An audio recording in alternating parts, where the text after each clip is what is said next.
மேக்னட்டோஸ்ட்ரிக்ஷன் வந்து ultrasonic வேவ்ஸை production பண்ணுறதுக்கு மொத்தம் 2 வேஸ் இருக்குது. ஒன்று வந்து மேக்னட்டோஸ்ட்ரிக்ஷன் ஆக்சிலேட்டர், இன்னொன்று பீசோ எலக்ட்ரிக் எஃபெக்ட். மேக்னட்டோஸ்ட்ரிக்ஷன் பிரின்சிபலை பொறுத்த வரைக்கும் லைக் ஒரு ராடை வந்து ferro magnetic material like electricity pass பண்ணும்போது அந்த ராடு வந்து மேக்னெட்டாக மாறும். லைக் அந்த மாதிரி ராடை வந்து ஃபெரோ மேக்னெட்டிக் மெட்டீரியலாக மாற்றி லைக் நிக்கல் மேக்னடைஸ் லாங்கிடியூட்னல்னால் லென்த்து பக்கமாக வந்து லென்த்தை வச்சு அதை மேக்னடைஸ் பண்ணி அதை ஃபெரோ மேக்னெட்டிக் மெட்டீரியலாக மாற்றுறோம். இந்த இடத்துல நிக்கலில் நம்ம எடுத்துக்கிறோம். நிக்கலை ஃபெரோ மேக்னெட்டிக் மெட்டீரியலாக மேக்னடைஸ் பண்ணுறோம் லாங்கிடியூட்னலாக. அப்படி பண்ணும்போது it undergoes small change in the length. அது லென்த்தில் வந்து சேஞ்ச் ஆகும். இதுதான் வந்து மேக்னட்டோஸ்ட்ரிக்ஷனோட பிரின்சிபல். ஃபெரோ மேக்னெட்டிக் மெட்டீரியல்னால் அது ஒரு மேக்னெட்டாக மாற்றுறோம் எலக்ட்ரிசிட்டி பாஸ் பண்ணி.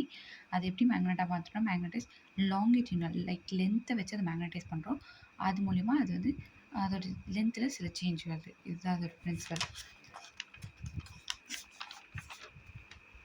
ஃபர்ஸ்ட் இப்போ அதை வந்து அதை எப்படி பண்ண போகிறோன்னு ஒரு கன்ஸ்ட்ரக்ஷனாக பார்த்தோன்னா மேக்னட்டோஸ்ட்ரிக்ஷன் அல்ட்ராசோனிக் ஜென்ரேட்டரோட கன்ஸ்ட்ரக்ஷன் இதுதான். இது வந்து ஒரு நிக்கல் ராடு, அந்த ராடு. ஸோ அந்த ராடை வந்து நம்ம இந்த L1 L2ன்ற காயில் வழியாக தான் எலக்ட்ரிசிட்டி பாஸ் பண்ணி அதை மேக்னடைஸ் பண்ணுறோம். L1 வந்து இங்கே ஃபிக்ஸ் ஆகிருக்கு, L2 வந்து இங்கே ஃபிக்ஸ் ஆகிருக்குன்றது தான் construction. Like nickel rod place between the clamp sharp edges. Like இது வந்து கிளாம்ப்பு. லைக் இதுதான் வந்து இதை பிடிச்சிட்டு இருக்கிற மாதிரி இது இந்த மாதிரி வரும். பட் டயக்ராம் படி இது இப்படி கொடுத்துருக்காங்க. ஸோ அது வந்து clamp, sharp edges. L2 coil வந்து இது L2 காயில், இது வந்து ரைட் சைடு இருக்குது. L1 காயில் வந்து லெஃப்ட் சைடில் இருக்குது. ஸோ அதான் காயில் L2 வந்து ரைட் சைடில் இருக்குது. வூண்டட்னா இருக்குது. ஸோ இருக்குது ரோல் ஆகிருக்கு. இதில் ரோல் ஆகிருக்கனால வூண்டட். L1 வந்து வூண்டட் இந்த லெஃப்ட் சைட் பொசிஷன். அது வந்து என்ன ஆகுதுன்னா லெஃப்ட் சைட் பொசிஷனில் வூண்டாகி கனெக்ட் ஆகுது பேஸ் சர்க்யூட். இந்த பேஸ் சர்க்யூட்க்கு L1 கனெக்ட் ஆகிருக்கு, L2 அந்த பக்கமாக இருக்குது. வுடன் ராட் வந்து கிளாம்ப் பேச்சஸில் கனெக்ட் இருக்குது. 3 பாயிண்ட்ஸ் வச்சா. ஃபோர்த் பாயிண்ட் வந்து L2 and C forms a resonance circuit. Like இது வந்து L2, இது வந்து C. இவங்க 2 பேரும் சேர்ந்து ரெசனன்ஸ் சர்க்யூட்டாக வந்து ஃபார்ம் ஆகுறாங்க. லைக் அதுக்கும் coil L1 is used as feedback loop. Like இந்த L1 வந்து இது சில ஃபீட்பேக்லாம் வாங்கி திருப்பி அது டிரான்சிஸ்டருக்கு அனுப்புறதுனால நம்ம இதை வச்சு ஒரு ஃபீட்பேக் எடுப்போம். ஸோ அதனால் L1 வந்து நம்ம ஃபீட்பேக் லூப்புன்னு சொல்கிறோம். மொத்தம் 5 பாயிண்ட். ஒன்று வந்து வுட்டு ராடை பற்றி சொல்லுது, கிளாம்ப் வச்சு வச்சுருக்கோன்னு சொல்லுது. L2 வந்து ரைட் பக்கம் இருக்குது, L1 வந்து லெஃப்ட் பக்கம் இருக்குது. L2 சியும் வந்து ரெசனன்ஸ் சர்க்யூட்டாக சொல்கிறோம். L1 வந்து பேஸ் சர்க்யூட்டில் கனெக்ட் இருக்குது, அது வந்து ஃபீட்பேக் லூப். அவ்வளோதான் கன்ஸ்ட்ரக்ஷன். இது முடிஞ்சுதா?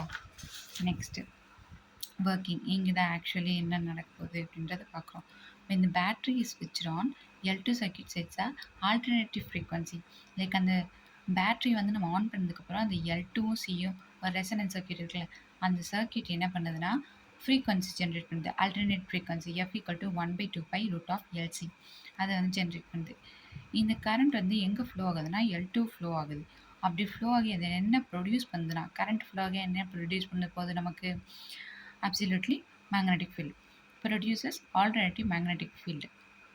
F எங்கே ஃபீல் பண்ணுது? Along the length of the nickel rod. ராடை தானே நம்ம இப்போ மேக்னடைஸ் பண்ணுறோம். ஸோ ராடில் தான் வந்து இந்த மேக்னெட்டிக் ஃபீல்டு வந்து போகுது அதோட லென்த்தில். த ராட் வந்து starts vibrating due to the magnetostrictive effect. அவ்வளோதான். அந்த ராடுக்கு வந்து நம்ம எலக்ட்ரிசிட்டி மூலயமா மேக்னெட்டிக் ஃபீல்டு கொடுத்ததுக்கப்புறம் அது என்ன ஆகும்? மேக்னட்டோஸ்ட்ரிக்டிவ் எஃபெக்ட் அங்கே வந்துருச்சு. ஸோ அந்த ராடு வந்து இப்போ வைப்ரேட் ஆகுது. ஸோ அதுக்கப்புறம் இந்த வைப்ரேஷன் ஆஃப் த ராட் வந்து creates ultrasonic waves. At last அது வந்து அல்ட்ராசோனிக் வேவ்ஸ் வந்து ப்ரொடியூஸ் பண்ணுது. அதுக்கப்புறம் the longitudinal expansion and contraction of the rods EMF வந்து ப்ரொடியூஸ் வந்து இந்த லாங்கிடியூனல் எக்ஸ்பேன்ஷன் கன்ட்ராக்ஷன் இது ரெண்டும் சேர்ந்து இது எங்கே ஆகுதுன்னா L2ல் ஆகுது. L1ல் ஆகுது. L2ல் வந்து கரண்ட் வந்து ஃப்ளோ ஆகுது, மேக்னடைஸ் ஆகுது. L1ல் வந்து இஎம்எஃப் வந்து ப்ரொடியூஸ் ஆகி ஃப்ளோ ஆகுது. லாங்கிடியூனல் எக்ஸ்பேன்ஷனும் கன்ஸ்ட்ரக்ஷனும் L1 தான் நடக்குது. இந்த இஎம்எஃப் வந்து apply to the base of the transistor. இந்த டிரான்சிஸ்டரில் இந்த இஎம்எஃப் வந்து நம்ம அப்ளை பண்ணுறோம். அந்த டயக்ராமில் இருக்கிற எல்லாத்தையும் பற்றியும் பார்த்துருமா? L2 பற்றி பார்த்துட்டோம், L1 பற்றி பார்த்துட்டோம், டிரான்சிஸ்டரை பற்றி பார்த்துட்டோம், ராடை பற்றி பார்த்துட்டோம். லாஸ்ட்டாக வந்து அட்லாஸ்ட் நமக்கு அல்ட்ராசோனிக் வேவ்ஸ் வந்து ப்ரொடியூஸ் ஆயிடுச்சு. இதுலேயே கொஷினே என்னென்னா அல்ட்ராசோனிக் வேவ்ஸ் எப்படி ப்ரொடியூஸ் ஆகுதுன்னா okay Hence, the amplitude of the high frequency oscillator in L2 is increased due to positive feedback. அந்த frequency of the amplitude எப்போ இன்க்ரீஸ் ஆகும்னா பாசிட்டிவ் ஃபீட்பேக் வந்தால் L2ல பாசிட்டிவ் ஃபீட்பேக் வந்தால் அந்த ஆம்ப்ளிடியூட் வந்து இன்க்ரீஸ் ஆகும்.